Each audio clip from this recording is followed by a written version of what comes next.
Welcome to Beyond 2020, a project of the Nebraska Optometric Association. I'm Dr. Andrew Bateman, your host for this evening.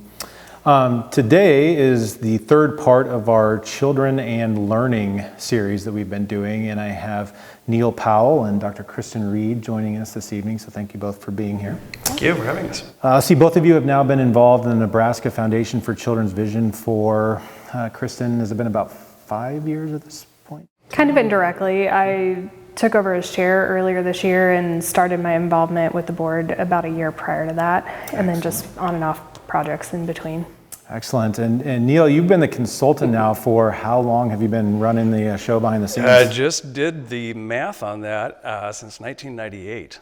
Oh, excellent. Yeah. Excellent. So you've seen Nfcv. I guess that's one of the things we kind of want to talk about tonight is how long has Nfcv been around? Well, it has been around as Nfcv just about from that time, but it was actually the auxiliary to the Nebraska Optometric Association prior to that for many years. And then when the auxiliary decided that they wanted to pursue bringing in the See to Learn program from Kansas to Nebraska is when Dave McBride approached me about becoming involved, and that's 1998. And about, I think about a year within that time frame, we switched over to becoming the Nebraska Foundation for Children's Vision. Well, so one thing I kind of want to clear up too is I know we talk about it from an optometry side of things for kids, but there's also been some involvement from outside groups, grants, other foundations. Who are some of the other groups that have been involved with Nfcv over the years? Right. I'd say the very first group that we reached out to, there was two that were pretty key to get started, was early childhood educators. Since our program is based on 3-year-olds, we thought it made sense to try and get the word out to as many nonprofits, the state education that oversees early childhood, and then some private entities. But then our next effort was with the school nurses, and that was through the Nebraska School Nurse Association, and that has been a strong partnership and got stronger throughout the years. They were very anxious to collaborate with optometry and eye doctors in their own communities, and of course everything that they can do to help children is foremost on their mission too. So it was good. Well, and I think that's something we want to make sure people are aware of is it isn't just optometry. I mean, ideally long-term with the benefits that Nfcv could provide going forward for schools and kids within Nebraska, we would love to get even more participation from outside of that. So definitely. Dr. Reed, you I think participate in See to Learn. I participate in See to Learn and Infancy. Can you kind of explain a little bit about what that program is and how it benefits, maybe what an exam looks like? So See to Learn originally started out of Kansas and kind of grew to Nebraska and several other states, but it's a comprehensive eye exam for 3-year-olds. And in those exams, we're doing more than just checking their vision. We're looking at their eye alignment, eye health, pressures. I often try to get depth perception on a 3-year-old if they'll cooperate. But it's just kind of that comprehensive look at the inside of the eye as well as their vision status to try and estimate if they need glasses. Probably one of the most important things we're looking for is that eye turn though. Yeah. I think from a parent standpoint, again, one of our audiences that we're trying to reach out to are parents. You probably get this question. I get it a lot with See to Learn or Infancy. Well, if they can't answer the 1 or 2 question, how do you exactly know that you're getting usable information? So what's your response to that question? So for everything we can do an adult, we can adjust it for a child. So in my practice, I have some paddles that have stripes of different colors and then a gray, and they get smaller and smaller, and I show them a striped paddle and the gray one and look at which one the kid responds to. And that can kind of estimate to a visual acuity. We also, instead of asking direct questions, can use lights, retinoscope, for example, to look at the reflex of the eye to determine their prescription. And if the kiddo is really cooperative, they might even do some of our machines like the autorefractors. I also use eyecare tonometries, so it's a little bit more portable. They can be sitting on the parent's lap. They don't have to put their face into a scary machine. But pretty much any test we do can be adapted for kids. What's the best way for nurses, parents, pediatric clinics, if they're interested? What's the best way for them to get more information about the See to Learn program and use it? Probably if they have any direct questions and they are interested in actually setting up a See to Learn assessment for their 3-year-old, they can call the 1-800-960-EYES, which is answered in Topeka, Kansas, which is where the home of the See to Learn program is handled. And they will answer the phone as See to Learn and ask if you're currently working with an eye doctor looking for a See to Learn assessment. If you're not, they will give you one in your area on a rotating basis through those who participate. They can also go to their website or the Nebraska Foundation for Children's Vision website if they have basic questions about that. But if they want anything directly answered by a human, just to call that number. Excellent. So when it comes to 3 years old, what do you think is the most important thing from the learning process? You know, they aren't actually going to kindergarten until they're 5 or 6. Right. Why is it so important for us to see someone at 3? I think 3-year-olds that helpful cutoff just because those kids are starting to be able to communicate more, and you want to make sure, even at the pediatrician's office, they can generally pass a screener if they're a little bit farsighted. Nearsighted kids will get caught, but those farsighted kids, if they can't see clearly up close and their eyes aren't working well together, that's going to make learning to see letters and read letters and comprehend that much more difficult. So it's just kind of nice to have that good baseline to know where they're at. And also, if their prescription is a certain amount, we can kind of gauge if we think they'll need glasses in the future, just depending on where they're at in normal development. That's like, I guess you run into a time where parents are like, okay, if they can't tell you how they're seeing, and you can get this estimate, how important is it catching it early on? If I can ask them if they can see that tree or those bushes or the TV or whatnot, you know, I feel in my practice, I kind of talk about, well, at 3, we can start making plans if we need to intervene, because those farsighted kiddos are the ones that they don't tend to struggle early on because they're not missing things initially, because most of what they're doing is far away and they're kind of hanging in there. And so then we get to school and we got problems with them. So. I would totally agree. So let's also talk a little bit about infancy. I know it's not necessarily part of Nfcv, but as far as a resource for parents, what is infancy and where's its kind of place in the hierarchy of exams? So infancy is very similar to See to Learn. It's a little bit more adjusted down to infants between 6 and 12 months of age. Same deal, pretty full exam. We're assessing as much as we can with the eye alignment, ocular health, normal development, just to try and catch those major issues early on. Nebraska has been partners with Infancy for quite a while, as far as I know. I know I learned about it in school, and my optometry school is one of the pretty active ones.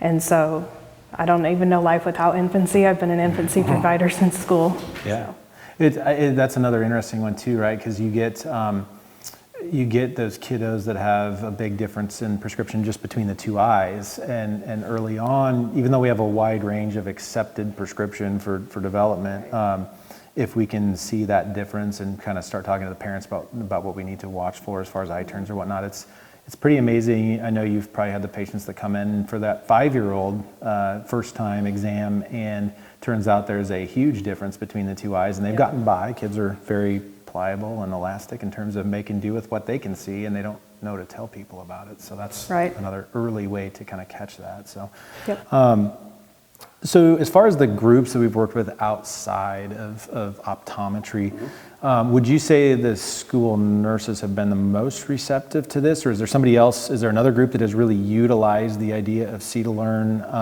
early on? I mean, obviously in school that's beyond that 3-year-old age. So where do the most of those come from? It's kind of interesting because See to Learn kind of opens the door in the conversation with a lot of different groups. And because it is a free program, and that a lot of people are interested in that and feel comfortable promoting it that way. But we've had some very receptive groups, like one of just recently is that we are using this platform of how someone heard about See to Learn first to address a class at Creighton University every year. And this is for educators and special ed teachers, and it's a night class that they're taking. It's established school administrators. We've done it for probably 5 years. And it is absolutely amazing to find out what they don't know. And so you're always kind of intrigued to start off with telling about what the foundation does, how important, like what Dr. Reed and you said about getting early childhood interventions underway, and then what they're seeing in the classroom. As all of them, you can just look across the room as you're lecturing and watch heads nod. And any vision issue you come up as behavioral or kids who act out, and we say that perhaps there is a link to a vision issue. And they're all just, that's it. And why don't we know about this? And so that's the work that always has to be done, because you have not only a new set of parents every year, you have new teachers, you have new people, working with children directly, and so the work continues and the message is the same. I know that with Nfcv and then also the NOA, we've been doing a lot of work with the Department of Ed and kind of trying to help bring some of those issues to light. Over the last year or two, Dr. Reed, you've been involved with a white paper that kind of lays these things out. From a being receptive to that information side of things, do you feel like that there's a lot of times that light bulb moment of talking about that link and how we can hopefully take at least one barrier out of a student's way if we catch it early on? I think there certainly can be, and the white paper format is still fairly new, but it'll be interesting to see the results of that. But I feel like a lot of times that light bulb moment's apparent, and I'll try and simulate lenses and show them, and then a lot of times those parents have friends that have kids that have similar issues, and then they wind up in the office. So I think it's a little bit in some ways of an organic conversation, but I'm hoping that the NOA can help change that and just bring that information to be more mainstream. One of the interesting things that came out with that great partnership with the Department of Ed was their emphasis as a state department on reading. And so I was asked, I think it was 2 years ago, to speak to the reading specialist teachers across the state of Nebraska. And it was a Zoom meeting plus people in person. That was just because it was the whole state. And they're tasked with reading performance. And of course, the visual model is, you read with your eyes. And for them, the things that we talked about and brought to their attention was, again, just sort of a light bulb moment about why aren't we all talking about this? And I think that's the purpose of Nfcv and the work that we do, is trying to just kind of educate everybody about the link between vision and learning. And so this has been a wonderful involvement with the Department of Education, because they've been so receptive, and their tentacles are out there into the state, obviously. And so the more we can talk to people about it, don't assume that anybody knows anything, because nobody knows that their kid can't see. Yeah. That's the big thing. With part of what you've been doing, not only the Department of Ed, but as the chairperson for Nfcv, I know you helped coordinate the project down in Beatrice that we've talked about on some previous episodes here. Do you happen to recall the number of kiddos in that we saw that did need glasses? So we did 25 comprehensive exams and 21 needed glasses. Okay. And there was a pretty decent mix of prescriptions, but a lot of them were kids that were farsighted that previously had passed basic screenings. And so to be able to catch those kids, get them in proper eyewear. We did also recently receive feedback from Beatrice Public Schools that a lot of those kids' MAP testing scores increased by a greater amount for those kids that had glasses compared to their average increase in the MAP testing. So that was really encouraging, and we're excited to look at that data a little bit better. Yeah, it was pretty notable increases. That's amazing. I hadn't heard that yet. So that's some great data. Yeah, it's really good stuff. Neil, do you know, and if you don't know and I'm putting you on the spot, that's okay, do you know roughly how many See-to-Learn exams have been done over the years since that program? In Nebraska? Yeah, in Nebraska. Well, it's an unfair question. Sure. Because not so much that so many of them don't get reported. Sure. And so we have a real challenge with See-to-Learn as to figuring out, the paperwork has always been, as you know, as doctors, how that doesn't always get first priority. I'm going to say this, I think probably Nebraska has been affiliated with See-to-Learn for probably 23 years. And the last 2 years have been pretty challenging because nobody has really seen anybody much in their office outside of needed work. But I'm going to say that probably we have had reported a pretty good average of 1,500 a year. Now, that's great, but Nebraska kindergarten figures to be about 24,000 new kids a year. So, yeah, we got work to do. But what I think Nfcv and the NOA really needs to concentrate on is that could be something like upwards of 30,000 kids who may or may not, have had an undetected vision problem. Mm-hmm. But you really change the outcomes for the ones who got caught. Yeah, definitely. So it's pretty profound. Yeah, that's great. Dr. Reed, as far as when you were doing that program, did you have any feeling for Those 21 kiddos, because they're first and second graders, is that right? Or just first graders? Primarily second graders, graders. but a few scattered in between. I don't know if you got a chance to look at much of the data, but while you were, at least the ones you were working with, did you have any feeling for how many of them probably had that prescription for some time before coming in? There weren't very many kids who had had glasses before. There was a small handful, and even then, several of those kids were very out-of-date prescriptions or lenses so scratched that they can't really use them anymore. But a lot of prescription changes, as well as, I would say the vast majority though were new prescriptions. I would say, and that's another thing that NFCV, as far as a resource, can kind of help with, right? Is if a parent either doesn't have insurance, doesn't know who to go to ask, NFCV can at least get somebody pointed towards a resource to possibly help them get a pair of glasses or get an exam if they need We don't want it to stand in the way of the kid getting service. Yeah, I mean, and I think that long term, if we can continue to build the program and build NFCV up, that's just a great service for Nebraska. And to go back to our Beatrice model, I know that the superintendent assistant who helped us with this said how well the young people who got their glasses were responding to wearing them. And that the teachers had noticed, and that's not always the case, but I think with maybe slightly older kids here that they were really affected by what they could see. And as we know, the universal thing that people always say is there were leaves on trees. I didn't know that. And so you think about how limited somebody's view of the world could have been prior to getting glasses as a little kid. It's like, you gave them the keys to the kingdom. Right. They can see 10 feet maybe. Absolutely, and not much beyond that. So, well, Neil, I know you're getting ready to step down from your role as consultant, but do you, from a future vision of NFCV, is there, in your mind, what is the future vision of what NFCV can be and what kind of resource it can be for parents and students? Exactly what you were talking about. It's just such a great base, and it's got the relationships and the dedicated volunteers and connection to the NOA to try and continue to reach out to anyone who's not obviously getting services now, or to remind everybody who could be to take advantage of it. And then what I would really love to see is somehow being really connected to providing goods and services to some families who, because there's some tough niches out there that just don't get fulfilled. And you hate to see a kid, not do their best. So our mission has always been of NFCV to make sure that every child in Nebraska is visually prepared to succeed in school and life. So that just gets stronger and stronger with the more challenges that are out there. And I think there's a lot of catching up to do from the last couple of years in school and with kids' health checks. So hopefully NFCV can just keep going forward with Seed to Learning or other programs to bring people into the loop. Dr. Reed is the chairperson for NFCV. Are there strategies that you see and perhaps fulfilling some of what Dr. Powell is, or are there groups that parents can even put us in touch with to help connect that you would like us to get connected to more?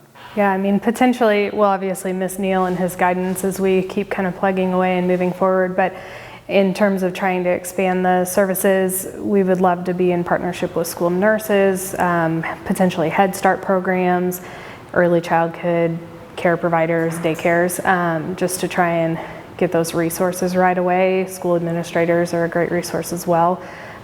So just to kind of meet with those people, or curious parents that want to get involved or support the foundation financially by gifting glasses to a child in need, working with some of our grant partnerships. And then another goal of ours is potentially expand that Beatrice Public Schools project into more, especially more rural areas in Nebraska where some of the charitable resources aren't as widely available. Excellent. Yeah, so if a parent wants to get involved, currently, is there a way for them to be involved within the organization? Right now, is it more financial support? Do we have like a role that an outside person can be involved with at this point, or is it more volunteer opportunities? If NFCV has a project coming up and we need volunteers to participate, is that kind of where a parent, if they were interested in helping out with this, could be involved? For right now, I think parent-supported events would be appreciated. We also, that's one of my goals as the chair of Nfcv, is to get a donation page set up that allows people other than optometrists to contribute. Right now, Nfcv is widely funded essentially by optometrists here in Nebraska that are passionate about children's vision. So that's one avenue that we're hoping to take this long term. I think it'd be great for them to be able to support it financially and reach out to other people and families that they know who've benefited from these kind of programs for their children too. Because I think there's resources out there we don't understand that they might have access to. And also I think as we go forward, it's going to be important if we can continue to build relationship with our ophthalmic vendors and for them to see what, the work that they are contributing to help with the change in lives here, and maybe get them involved on a more daily basis or consulting basis or boardships, being on the board or something like that. So there's a lot of ways for people to get involved, but if a parent is interested right now, it's just kind of, I think they need to talk to somebody, gauge their interest and gauge their strengths, where they see themselves fitting. Another group that we would love to reach and get in better touch with is pediatricians. I know at my personal office, I correspond with several pediatricians very closely, and I send them a letter every time I see a kid, whether they get glasses or not, and try and update them, and also show them all the testing we do that's above and beyond what they're able to do in their offices. And we've been able to serve a great number of kids through there as well. Yeah, that's always a great partnership if we can get a good written relationship, like you said, letters back and forth. It always works out. I mean, obviously, whether it's kids or adults, that the more that the providers talk, the better outcomes that they're going to have. So, well, that's great. Kind of in closing, is there any final thoughts on the near future of what we can expect? Is the biggest thing just putting together kind of getting the Beatrice stuff wrapped up, seeing if we can expand that project a little bit more, and then of course celebrating Neil and his past service here at getting him out the door. No, I think the track is set, and if everyone, and Kristin's just great leadership for the group, and they've got young new membership coming in that's, I think, got a lot to offer. The world has changed in these many years we've started this program, and a lot of it is how people get information. And so that's going to be, I think, the challenge is how do you reach out to people that they actually see and hear what you're trying to stress. The message is the same. It is just trying to find out what is going to be the happiest spot that people can go to and trust that information and then act on it. So we've got to keep current. Things like this are a blessing because that's how people are going to start getting information, and you're seeing the personal face of people who volunteer and give of their time and expertise and treasure. So good job on that, and I think those are the kind of things that are going to help progress the program. It's still good, and the programs are still relevant. It's just always the newest, greatest way to reach out. Yeah. I can't add anything to that. You took that home. All right. Well, Neil, Dr. Reed, thank you for joining us on Beyond 2020 and your time this evening. We look forward to chatting with you soon. Thank you. Good. Thank you. We do want to encourage everybody to look for the latest episode of Beyond 2020 at bettereyecarenebraska.com, on the NOA YouTube channel, and all your favorite podcast platforms, and also follow us on Facebook. If you have questions, please contact us at Nebraska Optometric Association. Until next time, thanks for watching and listening.